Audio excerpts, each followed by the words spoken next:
ಮಾನೆಸ್ಟಿಯಸ್ ಅಂತ ಇವ್ರ ಚಾನಲ್ ಎಲ್ಲರೂ ಸಬ್ಸ್ಕ್ರೈಬ್ ಮಾಡ್ಕೊಂಡು ಸಪೋರ್ಟ್ ಮಾಡಿ. ಇಲ್ಲೇ ದಾರಿ ತಪ್ಪಿ ಅಡ್ಡದಾರಿಗೆ ಬಂದಿವಿ, ದಾರಿ ಸಿಗವಲ್ತು. ನಮ್ಮಿಂದ ಇವ್ರನ್ನ ದಾರಿ ತಪ್ಪಕತ್ತರಿಂದ ಇಲ್ಲಿ ಯಾಕಣ್ಣ ನೀರು ಸೌಂಡ್ ಆಗಲ್ಲ ಅಲ್ಲಿ? ಇದು ಸ್ಟೋರಿ ಐತೆ. ನೀರು ಯಾಕೆ ಸೌಂಡ್ ಆಗಲ್ಲ ವಿತ್ ಪ್ರೂಫ್ ಸಮೇತ ತೋರಿಸ್ತೀನಿ. ಇವ್ರು ಹೇಳಿದ್ದು ಸ್ಟೋರಿ ಏನು ಎಲ್ಲ ಹೇಳ್ತೀನಿ. ಈ ವಿಡಿಯೋನ ಕೊನೆ ತನಕ ನೋಡಿ. ನೀರು ನಿಜವಾಗ್ಲೂ ಶಬ್ದ ಆಗೋದಿಲ್ಲ.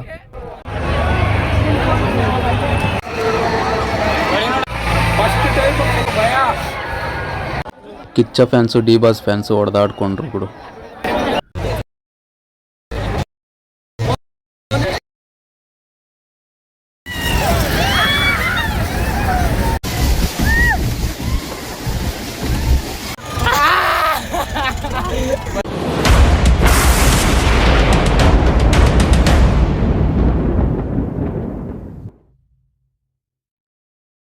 ಹಾಯ್ ಹಲೋ ಎಲ್ಲರಿಗೂ ನಮಸ್ಕಾರ. ನಾನು ಈಗ ಜಾತ್ರೆಗೆ ಹೊಂಟೀನಿ, ನಮ್ಮೂರಿಗೆ ಅಂದರೆ ತಿಂತೀನಿ ಜಾತ್ರೆಗೆ ಹೊಂಟೀನಿ. ಇಲ್ಲಿ ನೋಡ್ರಿ ಮೆಜೆಸ್ಟಿಕ್ ಇದು. ಬಸ್ ಹುಡುಕ್ಬೇಕು ಇವಾಗ. ಬಸ್ ಹುಡ್ಕೊಂಡು ಖಾಲಿ ಇದಾವೋ ರಶ್ ಇದಾವೋ ಗೊತ್ತಿಲ್ಲ, ಹೋಗಿ ನೋಡಬೇಕು. ಬನ್ನಿ ಹೋಗೋಣ. ಬಸ್ಸು ಅಷ್ಟೊಂದೇನು ರಶ್ ಇದ್ದಿಲ್ಲ, ಸೀಟ್ ಸಿಕ್ಕವು. ಇಲ್ಲಿ ನೋಡ್ರಿ, ಇಲ್ಲಿ ಟ್ರಾಫಿಕಲ್ಲಿ ಆಂಬುಲೆನ್ಸ್ ಇವಾಕೊಂಡ್ಬಿಟ್ಟೈತೆ. ಅದರಲ್ಲಿ ಪೇಷಂಟ್ ಗತಿ ಏನಾಗಬೇಕು, ಕಷ್ಟ ಗುರು ಅಂತ ಟ್ರಾಫಿಕಲ್ಲಿ ಆಂಬುಲೆನ್ಸ್ಗಳಿಗೆ. ಸರಿ ಅಂದ್ಕೊಂಡು ಬೆಳಗ್ಗೆ 8 ಗಂಟೆಗೆ ನಮ್ಮೂರ ಕಡೆ ಹೊಂಟೆ ನೋಡ್ರಿ. ಇದು ನಮ್ಮೂರು ರೋಡು. ಇಲ್ಲಿಂದ ನಡ್ಕೊಂಡು ಹೋಗ್ಬೇಕು, 1 ಕಿಲೋಮೀಟ್ರ್ ಆಗುತ್ತೆ ಇಲ್ಲಿಂದ. ಮನೆಗೆ ಹೋಗಿ ರೆಸ್ಟ್ ಮಾಡಿ ರೆಡಿಯಾಗಿ ಮತ್ತೆ ಹೊಂಟ್ವಿ 2:50ಕ್ಕೆ ಗಾಡಿ ತಗೊಂಡು ಜಾತ್ರೆ ಕಡೆ ಹೊಂಟ್ವಿ ನಾವು ನಮ್ಮ ಫ್ರೆಂಡ್ಸು. ನೋಡ್ರಿ ಹೋಗ್ತಾ ಇರ್ಬೇಕಾದ್ರೆ ನೋಡ್ರಿ ನೇಚರ್ ಹೆಂಗೈತೆ ನಮ್ಮೂರ ಕಡೆ ಅಂತ. ನೋಡಿರಿ ಅಷ್ಟು ಸಖತ್ತಾಗೈತೆ ಕಾಣಿಸ್ತಿದೆ. ಎಲ್ಲಿ ಯಾರೋ ಕಾರ್ನ ಅಡ್ಡ ಆಗ್ಬಿಟ್ಟಿದ್ದಾರೆ. ಇದು ಹೊಳೆಯಲ್ಲ, ಇದು ಹಳ್ಳ. ಇದು ಸಖತ್ತಾಗಿ ಕಾಣಿಸ್ತಾ ಇತ್ತು ನಮ್ಗೆ ಮಾತ್ರ ಇಲ್ಲಿ ವ್ಯೂ. ಈಗ ಸೀದಾ ಬೈಕ್ ತಗೊಂಡು ನಮ್ಮ ಕಾಕನವ್ರ ಮನೆಗೆ ಹೋಗ್ತೀವಿ. ಕಾಕನವ್ರ ಮನೆಗೆ ಹೋಗಿ ಅಲ್ಲಿ ಬ್ಯಾಗಿಗೆ ಇಟ್ಟು ಅಲ್ಲಿಂದ ನಡ್ಕೊಂಡು ಹೋಗ್ಬೇಕಾಗಿತ್ತು. ಇವಾಗ ನೋಡಿ ಬೈಕ್ ಮೇಲೆ ಹೊಂಟಿವಿ. ಕೂದಲುಗಳು ಅಂಕೆ ಈ ಕಡೆ ಹಾರಕತ್ತಾವ. ಇದೊಂದು ಕಷ್ಟ ನಮಗೆ ಬೈಕ್ ಮೇಲೆ ಹೋಗೋವಾಗ. ಮತ್ತೆ 4 ಗಂಟೆಗೆ ನಡ್ಕೊಂಡು ಜಾತ್ರೆ ಕಡೆ ಹೊಂಟಿವಿ. ದಾರಿ ಇಲ್ಲಣ್ಣ, ಇಲ್ಲೇ ದಾರಿ ತಪ್ಪಿ ಅಡ್ಡದಾರಿಗೆ ಬಂದಿವಿ, ದಾರಿ ಸಿಗವಲ್ತು. ನಮ್ಮಿಂದ ಇವ್ರನ್ನ ದಾರಿ ತಪ್ಪಕತ್ತರಿಂದ ಹೋಗ್ಲಂತ ಸೈಡಿಗೆ ಕೊಟ್ಟಿದ್ದೀವಿ.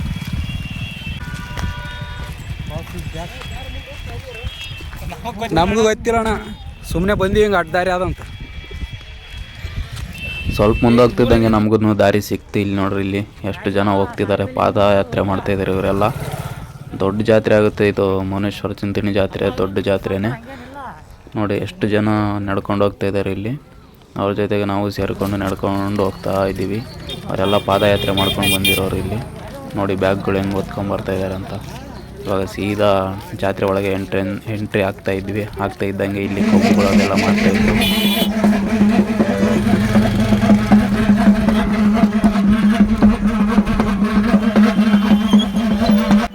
ನಮಗೆ ಜಾತ್ರೆ ಒಳಗೆ ಹೋಗ್ತಿದ್ದಂಗೆ ನಮಗೆ ಈ ಕಪಲ್ಸ್ ಸಿಕ್ಕಿದ್ರು. ಇವ್ರನ್ನೆಲ್ಲ ನೀವು ನೋಡಿರ್ತೀರ.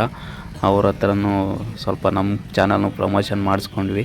ಇವರೆಲ್ಲ ನಿಮಗೆ ಗೊತ್ತಿದೆ, ದಯವಿಟ್ಟು ಲೈಕ್ ಮಾಡಿ, ನಮಗೂ ಸಪೋರ್ಟ್ ಮಾಡಿ. ಇವರು ಬೆಳೀತಾ ಇದ್ದಾರೆ, ಇವ್ರಿಗೂ ಸಪೋರ್ಟ್ ಮಾಡಿ.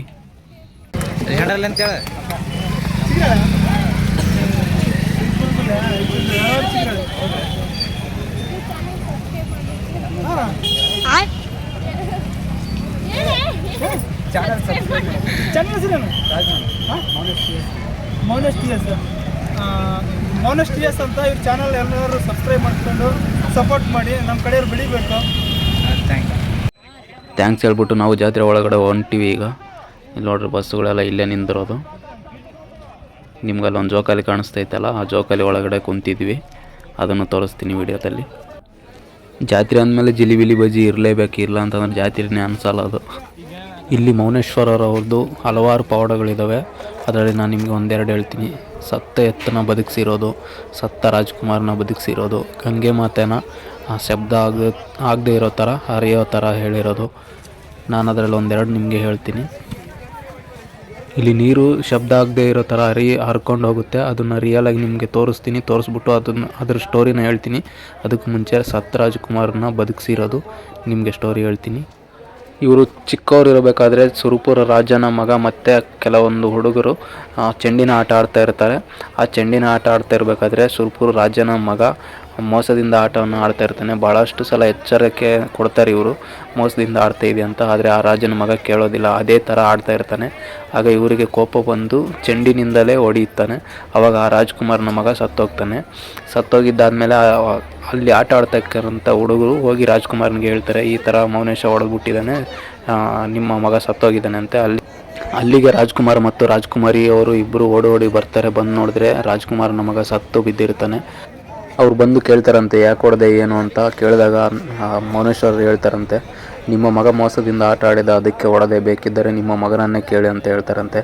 ಅವಾಗ ಅವ್ರು ಹೇಳ್ತಾರಂತೆ, ಸತ್ತಿರುವವನ ಹತ್ರ ಮಾತಾಡೋಷ್ಟು ಮೂರ್ಖರು ನಾವಲ್ಲ, ಬೇಕಿದ್ದರೆ ನೀನೇ ಹೇಳಿಸು ನೋಡೋಣ ಅಂತ ಅಂದಾಗ ಅವರು ತಲೆ ಮೇಲೆ ಕೈ ಇಟ್ಟು, ಹೇಳಪ್ಪ ಯಾರು ಮೋಸ ಮಾಡಿದ್ದು ಅಂತ ಕೇಳಿದಾಗ ರಾಜ್ಕುಮಾರನ ಮಗ ಎದ್ದುಬಿಟ್ಟು ಹೇಳ್ತಾನಂತೆ, ಹೌದಮ್ಮ ನಂದೇ ತಪ್ಪು, ಮೌನೇಶ್ವರದ್ದು ಯಾವುದೂ ತಪ್ಪು ಇಲ್ಲ, ನಾನೇ ಮೋಸದಿಂದ ಆಟ ಆಡಿದೆ ಅಂತ ಹೇಳಿ ಮತ್ತೆ ಸತ್ತೋಗ್ತಾನಂತೆ.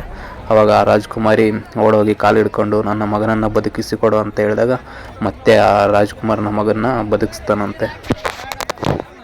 ಇಲ್ಲಿ ನೋಡ್ತಾ ಇರ್ಬೋದು, ಆ ಸೈಡ್ ನದಿಯ ಆ ಸೈಡು ಮೌನೇಶ್ವರ ಮತ್ತು ಗಂಗಾ ಮಾತೆಯ ಮೂರ್ತಿನ ಮಾಡಲಾಗಿದೆ. ಆ ಕಡೆ ಹೋಗ್ಬೇಕಂದ್ರೆ ಇಲ್ಲಿ ತೆಪ್ಪಗಳನ್ನ ಬಳಸ್ಕೊಂಡೇ ಹೋಗಬೇಕು. ಇಲ್ಲಿ ತೆಪ್ಪಗಳಿಗೆ ಒಬ್ಬರಿಗೆ 20 ರೂಪಾಯಿ ತೊಗೊಂಡ್ರು ನಾವು ಹೋಗ್ಬೇಕಾದ್ರೆ ಜಾತ್ರೆ ಟೈಮಲ್ಲಿ. ಮಾಮೂಲಿ ಟೈಮಲ್ಲಿ ಎಷ್ಟು ತಗೊತಾರೋ ಗೊತ್ತಿಲ್ಲ. ಮಾಮೂಲಿ ಟೈಮಲ್ಲಿ ಇಷ್ಟು ತೆಪ್ಪಗಳು ಇರೋದಿಲ್ಲ ಅಂದ್ಕೊತೀನಿ. ಇಲ್ಲಿ ಬ್ರಿಡ್ಜ್ ಇದೆ ನೋಡಿ, ದೂರ ಇದೆ ಇದು ಆ ಬ್ರಿಡ್ಜು. ಈ ನದಿಯ ನೀರು ಇಲ್ಲಿ ಶಬ್ದನೇ ಆಗೋದಿಲ್ಲ, ನಿಶ್ಶಬ್ದವಾಗಿ ಹರಿದು ಹೋಗುತ್ತೆ.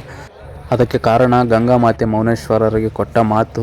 ಆ ಮಾತು ಏನು ಅಂತಂದರೆ, ಇಲ್ಲಿ ನಾನು ಹೇಳುತ್ತೇನೆ ಕೇಳಿ. ನಾನು ಇಲ್ಲಿ ಹೋಗಿಬಿಟ್ಟು ಆ ಸೈಡು ನದಿಯಿಂದ ಆ ಸೈಡು ಹೋಗಿ ಬರೋವಾಗ ಒಬ್ಬರನ್ನ ಕೇಳೋ ಪ್ರಯತ್ನ ಮಾಡಿದೆ ಇದರ ಸ್ಟೋರಿನ. ಅವರು ಹೇಳಿದ್ರು, ಆದರೆ ಸರಿಯಾಗಿ ಹೇಳೋಕ್ಕೆ ಬರಲಿಲ್ಲ ಅವ್ರಿಗೆ. ಆದರೂ ನನಗೆ ಗೊತ್ತಿರೋದು ಅಂದರೆ ನಮ್ಮಪ್ಪ ನನಗೆ ಹೇಳಿರೋದು ನಾನು ನಿಮ್ಗೆ ಹೇಳ್ತಾಯಿದ್ದೀನಿ. ಈ ಸ್ಟೋರಿ ಇಲ್ಲಿ ನೀರು ಯಾಕೆ ಸೌಂಡ್ ಆಗೋಲ್ಲ ಅಂತ ಹೇಳ್ತೀನಿ, ಕೇಳಿಸ್ಕೊಳ್ಳಿ. ಫಸ್ಟು ಆ ಸೈಡ್ ಹೋಗ್ಬಿಟ್ಟು ಬಂದ್ಬಿಡೋಣ, ಆಮೇಲೆ ಹೇಳ್ತೀನಿ. ಅವ್ರ ಬಾಯಲ್ಲಿ ಕೇಳ್ತೀನಿ ಫಸ್ಟು. ಇಲ್ಲಿ ನೋಡ್ತಾ ಇರ್ಬೋದು ನದಿ ನೀರು ಎಷ್ಟು ಶಾಂತವಾಗಿ ಹರಿತಾ ಇದೆ ಅಂತ. ಇಲ್ಲಿ ಒಳಗಡೆ ಕಲ್ಲು ಜಾಸ್ತಿ ಇದ್ದಾವೆ, ಆದರೂ ಕೂಡ ಇಲ್ಲಿ ನೀರು ಶಬ್ದ ಆಗೋದಿಲ್ಲ. ನೋಡಿ ಎಷ್ಟು ಇಲ್ಲಿ ನೀರು ಹರಿತಾ ಇದೆ ಅಂತಲೇ ಅನಿಸೋದಿಲ್ಲ, ಆ ರೀತಿಯಾಗಿ ಹರಿದು ಹೋಗ್ತಾ ಇದೆ ನೀರು. ಇದು ನದಿ ನೀರು, ಕೃಷ್ಣಾ ನದಿ ಇದು.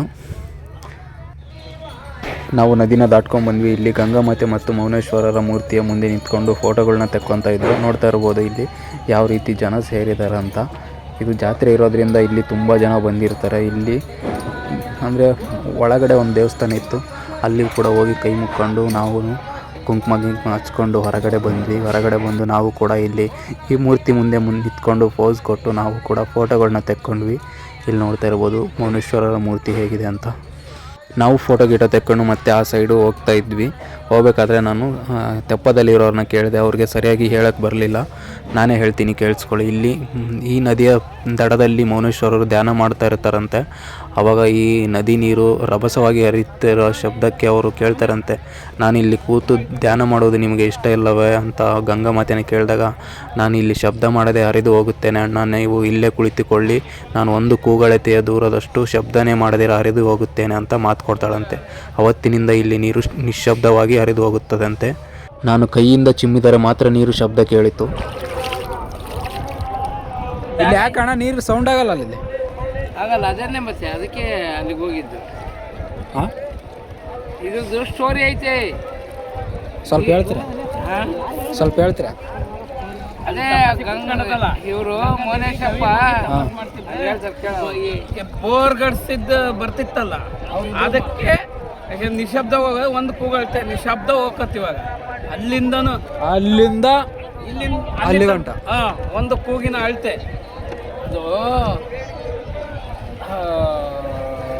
ಇವರು ಮೌನೇಶ್ವರರು ಇನ್ನೊಬ್ರು ನನಗೆ ಹೇಳಿದ ಪ್ರಕಾರ ಅಲ್ಲಿ ತಪಾಸ್ ಮಾಡೋವಾಗ ಇಲ್ಲಿ ಜಾಸ್ತಿ ಸೌಂಡ್ ಆಗ್ತಿತ್ತು ಅಂತ. ನಾನು ಎದ್ದೋಗ್ಲ ಇಲ್ಲೇ ಕುಂತ್ಕೊಂಡ ಅಂದಾಗ ನಾನು ಸೌಂಡ್ ಮಾಡದಿರೋ ಹೋಗ್ತೀನಿ ಅಂತ ಹೇಳಿದಾಗ ಅವ್ರನ್ನ ಕೇಳಿದೆ. ಅವ್ರಿಗೆ ಸ್ಟೋರಿ ಗೊತ್ತಿದೆ, ಆದರೆ ಸರಿಯಾಗಿ ಹೇಳೋಕ್ಕೆ ಬಂದಿಲ್ಲ. ಇದೇ ಅದ್ರ ಸ್ಟೋರಿ ನಾನು ಹೇಳಿದ್ನಲ್ಲ ಅದೇ. ನೀವು ನೋಡಿದ್ರಲ್ವ, ನಾನು ಕೈಯಿಂದ ನೀರು ಎತ್ತಾಕಿದಾಗ ಎಷ್ಟು ಸೌಂಡ್ ಬಂತು, ಆದರೆ ಹರಿಯುತ್ತಿರೋದು ಸೌಂಡೇ ಆಗ್ತಾಯಿಲ್ಲ ನೀರು. ಜಸ್ಟ್ ಮಿಸ್ ಡಿಕ್ಕಿ ಹೊಡಿತಾ ಇತ್ತು.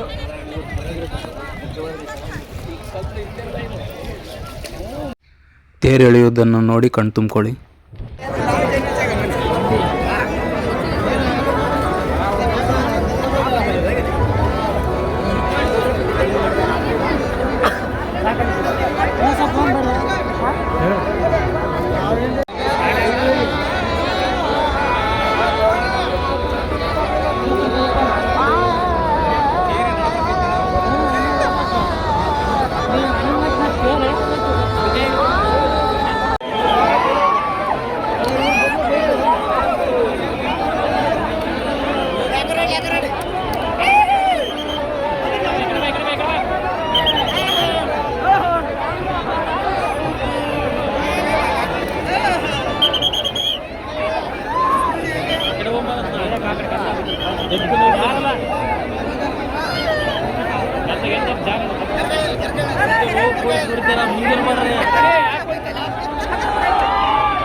ಇದೇ ನೋಡಿ ಮೌನೇಶ್ವರರ ತೇರು.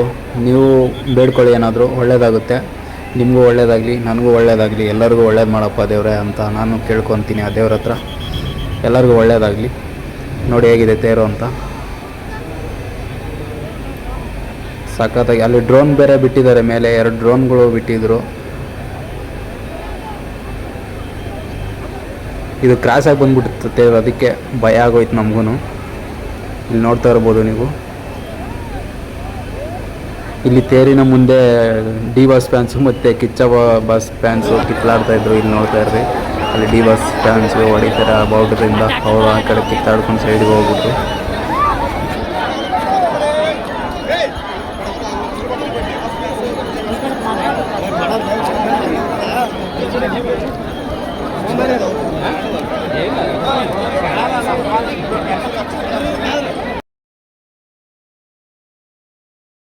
ನಾನು ಇದುವರೆಗೂ ಜಾಯಿಂಟ್ ವೀಲಲ್ಲಿ ಕೂತೇ ಇದ್ದಿಲ್ಲ. ಇದೇ ಜಾತ್ರೆಯಲ್ಲಿ ಫಸ್ಟ್ ಕೂತಿದ್ದು. ಅದೊಂಥರ ಭಯ ಆಗ್ತಾಯಿತ್ತು ನನಗೆ, ಎಲ್ಲಿ ಏನಾಗುತ್ತೋ ಅಂತ. ಮೇಲೆ ಹೋದಾಗ ಅಂತೂ ಫುಲ್ಲು ತಲೆ ತಿರುಗ್ದಂಗೆ ಆಗ್ತಾಯಿತ್ತು. ನೋಡಿ ಆಗ ಎಕ್ಸ್ಪೀರಿಯೆನ್ಸು ಒಂಥರ ಚೆನ್ನಾಗೇ ಇತ್ತು. ನೋಡಿ ಇವಾಗ ಅದ್ರ ಮೇಲೆ ಹೋಗಿ ಕೂತ್ಕೊತೀವಿ ನಾವು. ದೊಡ್ಡ ದೊಡ್ಡ ಇದ್ವು, ನೋಡಿದ್ರೇ ಭಯ ಆಗುತ್ತೆ ಇಲ್ಲಿ.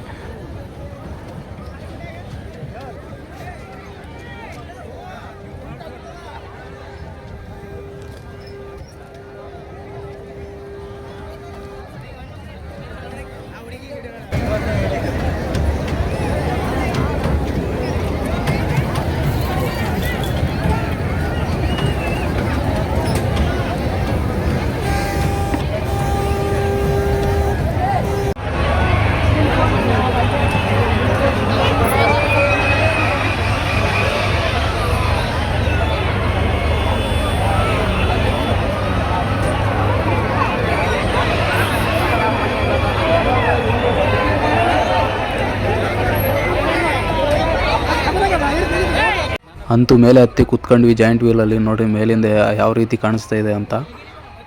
ನೋಡಿ ಎಷ್ಟು ಚಿಕ್ಕದಾಗಿ ಕಾಣಿಸ್ತಾ ಇದೆ ದೇವಸ್ಥಾನಗಳೆಲ್ಲ. ಸೂಪರ್ ಆಗಿತ್ತು ಇಲ್ಲಿ. ಹೆಂಗೈತೆ ಎಕ್ಸ್ಪೀರಿಯನ್ಸ್? ಇಲ್ಲ ಎಕ್ಸ್ಪೀರಿಯನ್ಸ್ ಎಲ್ಲ ಬರೀ ಫಸ್ಟ್ ಟೈಮ್ ಭಯ.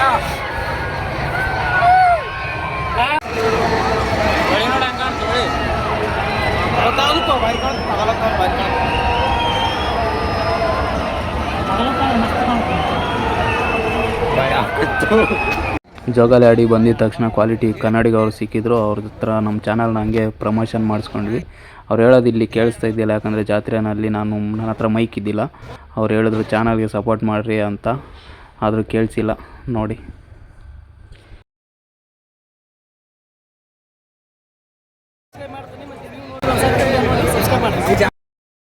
ಓಕೆ, ಇವ್ರಿಗೂ ಸಪೋರ್ಟ್ ಮಾಡಿ, ನನಗೂ ಸಪೋರ್ಟ್ ಮಾಡಿ ಈ ಚಾನಲ್ಗೆ.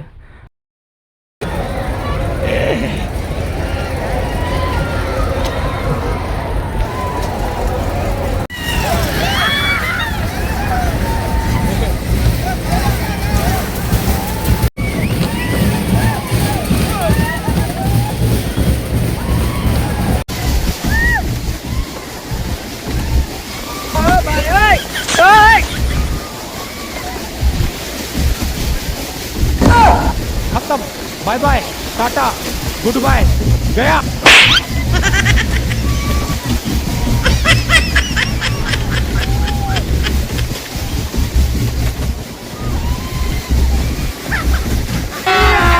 अभी मजा आएगा ना भिड़ो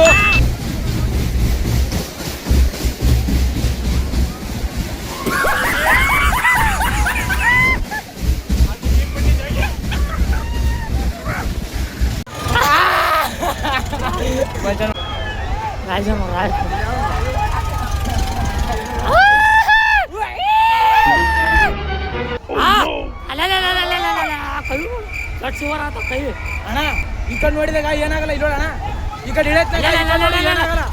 ನೋಡಿದ್ರೆ ಬಹಳ ಇದಾಗ್ತದ ಒಂಥರ